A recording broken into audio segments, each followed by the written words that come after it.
trucking in the free world. Keep on trucking in the free world. Keep on trucking in the free world.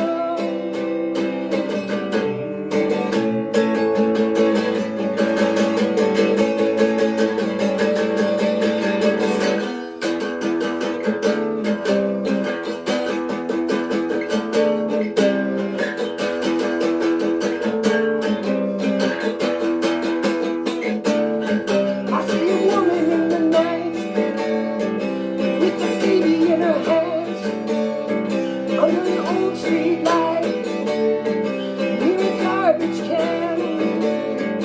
Now she puts the kid away and she's gotta get ahead. She hates her life and what she's gonna get.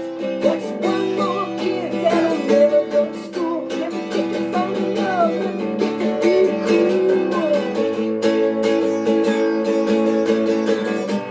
Keep on trucking in the free world.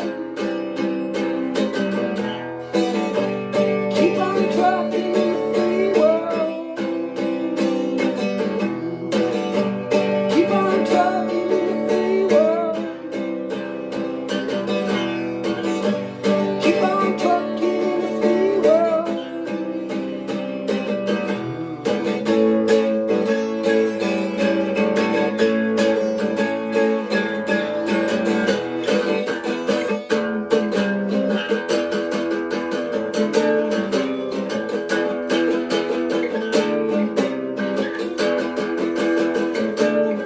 We got 1,000 points of light for the homeless man.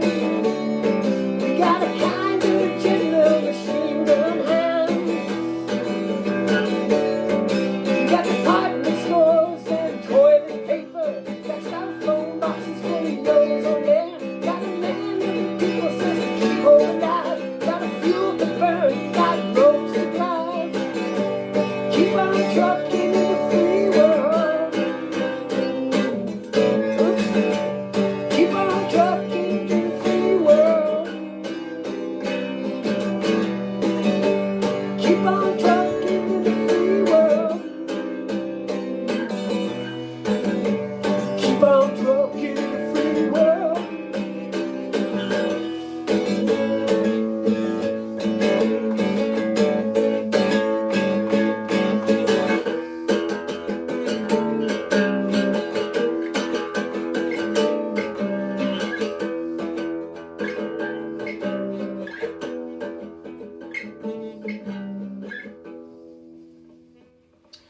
Keep on trucking in the free world. That's a little interpretation. I had technical difficulty. I dropped my pick. Sorry about that. Had to make do with the fingernails, old school style. Anyway, as you know, that is Neil Young. Neil Young who? That's the thing that bothers me is that when people got upset about old Neil trying to cancel the ye old Rockin podcast, is they're like, Neil who? And I'm thinking to myself, are you serious? You don't know who Neil Young is.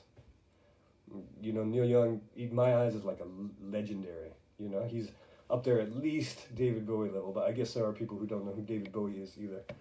I remember when I first came here to Paris, a couple of parents at our daughter's school are opera singers. And they're our age, you know, kids in the 90s, like their 20s and their 90s, during the 1990s. And, I forgot to start my timer again, but I think we'll be able to ascertain the proper length here.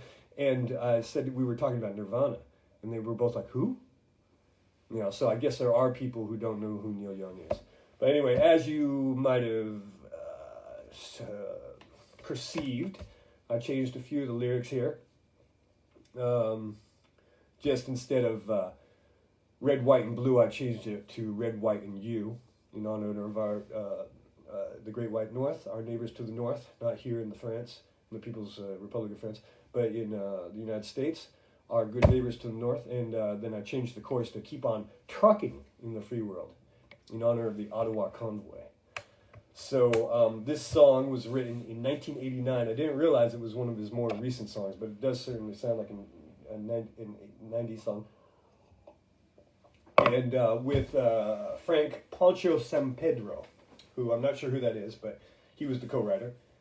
And there are two versions of the song, an electric version and an acoustic version. And the idea for the song came from one time they were hanging around, and they were supposed to go on a Soviet tour, Neil Young and his band, but it got canceled for whatever reason. And then Poncho said, well, looks like we're just going to keep on rocking in the free world. And then Neil took that idea and ran with it. And the next day he had all the lyrics, the whole song finished. So there are a few lines in the song that criticize George H.W. Bush, Herbert Walker, the first one, and the Ayatollah Khomeini, and Jesse Jackson. Run, Jesse, run. So the line, we've got 1,000 points of light, that, and we got kind of gentler machine gun hand. That's from George Bush speeches, George Bush the first. And the Satan line is the Ayatollah Khomeini, the great Satan. The U.S. is the great Satan. And we got people who says, to keep hope alive. That's Jesse Jackson. That's a reference to Jesse Jackson. And this song was first performed in Seattle. I didn't write down the date, with a band called The Restless. I don't know if that's his own backup band or just some guys he jumped on stage with. And also, apparently, Donald J. Trump is a big fan of Mr. Neil Young as well, because he ended up using this as one of his campaign songs. And Neil was all worked up about that, as you might imagine, and tried to get it pulled, but there was a licensing issue, and so Trump was able to retain it. And he also was known to use a handful of other songs of Neil's, such as Like a Hurricane, Cowgirl on the Sand, and Devil's Sidewalk. I'm not super familiar with those. Maybe we'll have a look at them, huh? Well, I got a nice little message the other day, out of the blue. It's strange. I've heard about these type of messages before, but to receive one is kind of surreal. I mean, not really. It's not super weird, but it's just a little bit. That's strange. So, Paul. Excuse me. I think I've got a slight case of coof. Gonna go check that out with the polymerase chain reaction tomorrow. Paul, you're a brave man for speaking out on the Neil Young Spotify bullshit. What I had done was I just wrote on my book of faces page, I wrote Neil Young to appear on the Joe Rogan Experience podcast as a joke. And then, man, the reaction was kind of swift and vibrant, I'd have to say. So that was just a joke, but so it inspired a lot of people to chime in with comments, which is fine. It's random. It's things like that happen. So it was just a joke, but I wasn't trying to. And the thing is, the irony of it, I don't know if that's the proper use of the term, is that Neil Young would be the perfect Rogan guest. I mean, it would be fantastic if he went on Rogan, and Joni Mitchell as well. Any of these people, and Engelbert Humperdinck, I think he might have been on it, but Barry Manilow. No, who was it? Barry Manilow's. He put up a tweet the other day. He's like, I don't know how this rumor got started, but I'm not trying to get my stuff pulled from Spotify. Anyhow, for what it's worth, I wholeheartedly, this is a note from a friend of mine who shall remain anonymous, I wholeheartedly agree with you, but I don't want to speak out. I've been canceled by some family over differing political beliefs and seem to be surrounded by a community that thinks old Neil is righteous. So I try to keep thoughts to myself. Sad, huh? Though I'm sure my wife would argue otherwise. Ha ha ha. However, biting my tongue is getting tiresome, if not painful, and I'm not sure how much longer I will be able to stay quiet. Lame of me, I know. You are not lame. It's refreshing to see comments like yours on the Book of Faces. It's a shame that people aren't more worried about the freedoms that are being lost and where that leads us. Keep fighting the good fight. Crazy times. So, thank you, sir, for your kind and encouraging words. I have been listening to Joseph Rogan for ages, like before the Seahawks won their last Super Bowl. And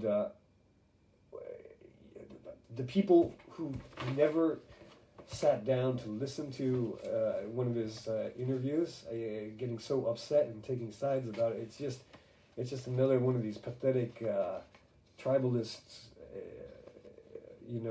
sort of adhesions. Is that what it is? So the press tells you what to think, and then you get all worked up about it, depending on which team you are on, or which team what team you identify as. And the thing about the Rogue is that he put up a video just now addressing the whole controversy, and you can go check it out on his Instagram. It's really eloquent and concise and explicative, and he points out that a lot of what people were what was not allowed to be said. If you were to mention these things on social media, you would get your accounts suspended. Are now just common knowledge and commonly accepted. And he points out that he thinks that most of these misinformation accusations are due to a couple of doctors he had on his program. One, most published cardiologist in history, and the other holding 9 patents to messenger ribonucleic acid gene therapy techniques. And then he also points out that he's had people, on the other side, he had Sanjay Gupta on, he's a CNN guy, so I guess maybe the people are right, that is misinformation. And a guy called Mike Osterholm, doctor, Biden's COOF advisory board, and another guy called Peter Hotez. I've only ever seen him just briefly once, and he's a vaccine expert. And he's definitely a type of hide in the basement with your dog Brandon wearing 5 masks type of guy.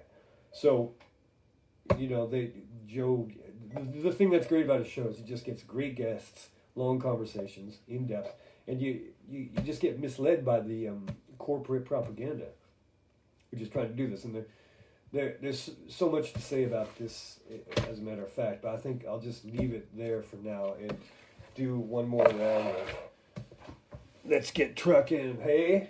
Canada, eh? What's that beer? Pabst? Is that from Canada? Anyway.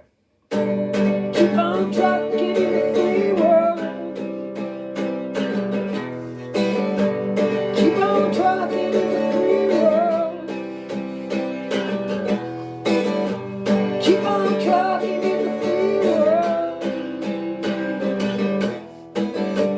Keep on trucking in the free world.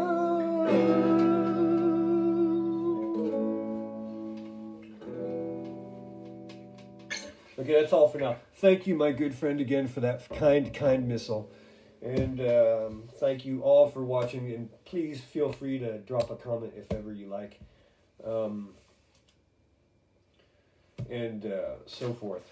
And it helps me come up with ideas. What I want you to leave you with is that I have a question. Where is Justine? Apparently, the Prime Minister of Canada has fled his country because of a small fringe group of people with the wrong opinions. Okay? Dominoes falling. Dominoes falling. It's going to be glorious to see how this works out. And Sic Semper Tyrannis. And I love you.